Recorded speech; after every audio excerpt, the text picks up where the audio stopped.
Hey guys, what's going on? It's Ben here. I'm back again today doing another video. The subject of today's video is going to be a 2009 NBA draft redraft. I'm going to be repicking the NBA draft for 2009 based on what we know now. Just a few guidelines. I am going to be still considering the team's positions and where they were at the time. And so what I mean by that is I'm not just going to take a player number one because they're the best player available. I'm going to still consider the position the team was in. And also, I'm only going to be going 1 through 15. But regarding taking the player at the best position, what I sort of mean by that is I'll start with number one. So, Steph Curry is by far, Steph Curry or Harden are the best players in this draft. But the Clippers, who had the number one pick at the time, they're still, in my opinion, going to take Blake Griffin because they had Eric Gordon, who was a shooting guard. They had Baron Davis, who is still a very good point guard. And I don't think they would have taken a shooting guard or a point guard at this position in this draft. So I think Blake Griffin still makes sense for them.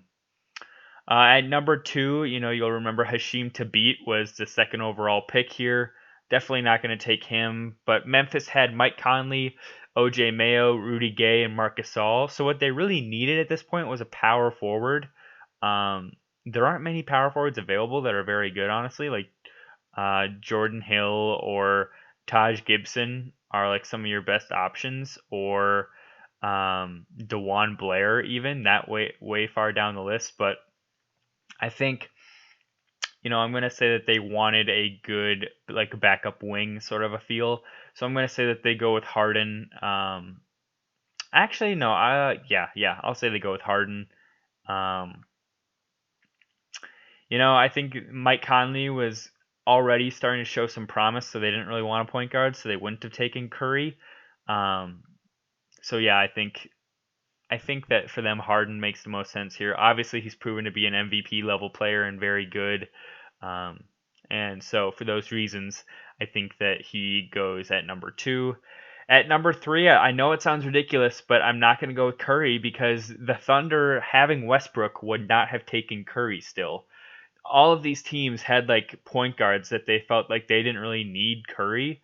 And so I think even knowing how good he would have been, I'm not going to factor in let's say, well, the Clippers would have traded Baron Davis and then would have taken Curry, because I'm still trying to consider what we know now, but based on the team's position then, because I think that's the way that they do it. So Curry's still on the board.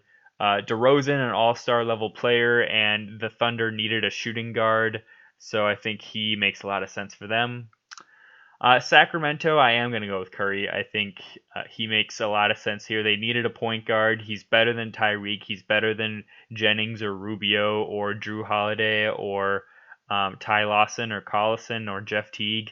If you haven't picked up on it, this is really the draft of quality point guards. I think in total there were, let's see here, one, two, three, four, four all-star point guards taken in this draft, so that's pretty impressive. And a guy like Ty Lawson wasn't an all-star, but was pretty close in his day. Same thing with Tyreke Evans. He was close at his rookie year to being an all-star, but he wasn't. But either way, besides the point, Steph Curry, MVP, all-timer. I think in a redraft, considering what we know now, he would go fourth because Sacramento really needed a point guard, and he was the best available option, of course. Minnesota at number five, they needed a point guard, but they also they could have used a player on the wing too. Corey Brewer had already started proving he wasn't really what they needed at this point. He wasn't good enough. They still had Al Jefferson and Kevin Love, so they were set down low, but they could have used anybody on the wings. So in back-to-back picks, I have them taking Drew Holiday, and then this one's harder, but I'm going to say that they go with man, this is harder than I thought. I'm gonna say that they go with Tyreke Evans, honestly. And I know it sounds weird; they're both point guard kinds of guys, but they're both a bit bigger and can play off ball a little bit too. So I'm just gonna say that they set their backcourt up with Holiday and Tyreke Evans, and their starting lineup after this would look like probably Tyreke at the point, Drew Holiday at the shooting guard, Corey Brewer at small forward, and then you've got Kevin Love and Al Jefferson. So I'd say definitely better than the Rubio and Johnny Flynn pairing that they ended up doing. Golden State at number 7 needed a point guard, and I think the best available dude we're looking at here is probably it's debatable between Ty Lawson and Jeff Teague, but I think Jeff Teague for his longevity is who I'm going to pick here for them. Um, Never a guy who's going to score like 20 per game, but his best year he was an all-star and he was scoring around 16 to 15 points per game and like 8 assists. So not terrible, and his longevity is a reason why I have him going ahead of Ty Lawson too.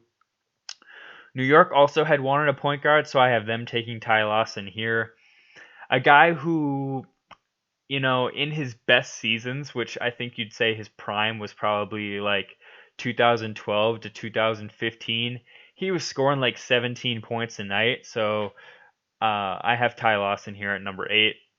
At number 9, Toronto, they had originally taken DeRozan here. They had Bosch and Calderon and Bargnani at the time, so they were looking for like a small forward or a shooting guard. So I'm going to say that they would have gone with, let's see here. Who would have been a good pick? It's a bit farther down the list, but I'm going to say that they go with Danny Green here. A quality wing who I think, they had lost Anthony Parker this offseason. So Danny Green's effectively a replacement um, for Anthony Parker, and Danny Green actually won a championship with them last year, so maybe it's just him getting to this team earlier than where he originally did. Milwaukee at 10, they originally took Brandon Jennings, so they're still looking for a point guard, and I think considering that they would have gone with Collison at this position. He, to me, is better than Rubio or Jennings. He had more consistent play, I feel like. Brandon Jennings flamed out pretty early. Like, I think his last year in the league was like 17. And even by that point, people had said, like, well, he's kind of hung on in the league probably like 2 seasons too long. Besides that, Ricky Rubio didn't come over for his first 2 years. And in my opinion, Ricky Rubio is like a guy who has a lot of misconceptions around him. Like, he's actually, it sounds mean, but he's a lot worse than people realize. And I think like just because he's European and gets a lot of assists, people assume he's like Steve Nash, and he resembles his game not at all because he's a terrible shooter. So I would not pick Rubio here. I would stick with Darren Collison. Not Milwaukee, Brooklyn at number 11. I'm trying to think of who they originally went with here. They went with Terrence Williams. They still had Devin Harris at this point. They had traded away both Vince Carter and Richard Jefferson, though. So they basically had everything. They had Devin Harris and Brook Lopez, but they needed everything else. And so, considering that, I'm going to say that they would have taken Wes Matthews with this pick. A good shooting guard.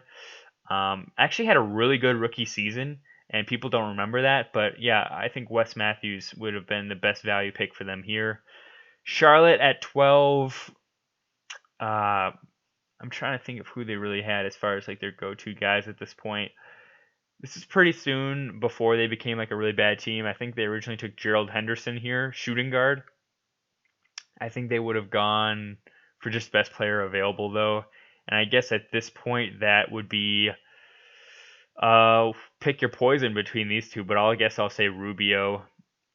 Indiana at 13, I'm going to say they originally took Austin Day, I believe, but I think at this point you kind of get to the position where people are just going to take best value. And for me, that's between Brandon Jennings, Damari Carroll, probably Wayne Ellington then too is the other guy to consider here. And then you got Taj Gibson and James Johnson. Oh man, I guess I'll say Taj Gibson. They didn't really have a great power forward. Now that I'm thinking about it, they had Danny Granger though, and they had, I guess T.J. Ford I think was their point guard at the time. But yeah, I'll go with Taj Gibson. They could have used a defensive power forward. They didn't really have that. Phoenix, let's see here. In 08, they basically had all their major positions covered.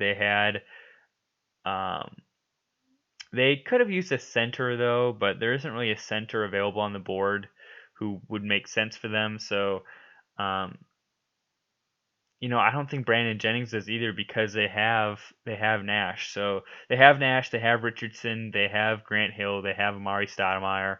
So center is really what they need, and I'm wondering if it comes down to them actually just taking Jordan Hill, but I think they're going to take. I think they deserve to pick somebody better, so I'm going to say Wayne Ellington. They can sub him in for like Richardson at shooting guard, or move Richardson to the small forward and have him sub in for Grant Hill. So I think Wayne Ellington makes the most sense. And then Detroit with this last pick, who I think they originally took. Let's see if I can remember. Um, I can't actually remember now that I'm trying to think about it, but I'm gonna say that Detroit takes um, Brandon Jennings with this last pick. This is coming off of the year with AI, and they didn't really have a point guard because he left after this, so I think drafting a point guard makes sense for them. So AI is out of the picture. Brandon Jennings, the new starting point guard for the Detroit Pistons. And there you have it, guys. Here's the new redrafted order with if we know what we know now and considering the team's positions at the time, I think this is the order that the players would have gone in. Let me know your thoughts below. I know it feels weird that Curry's at 4, but really none of these teams above wanted a point guard at that point, so I think that it only makes sense. A lot of point guards taken this draft. You got Curry, Holiday, Tyreek Evans, Jeff Teague, Ty Lawson, Darren Collison, Ricky Rubio, Brandon Jennings. A lot of point guards were taken in this draft. A lot of good point guards. So there you have it, guys. Hope you enjoyed the video, and I will see you next time. Bye.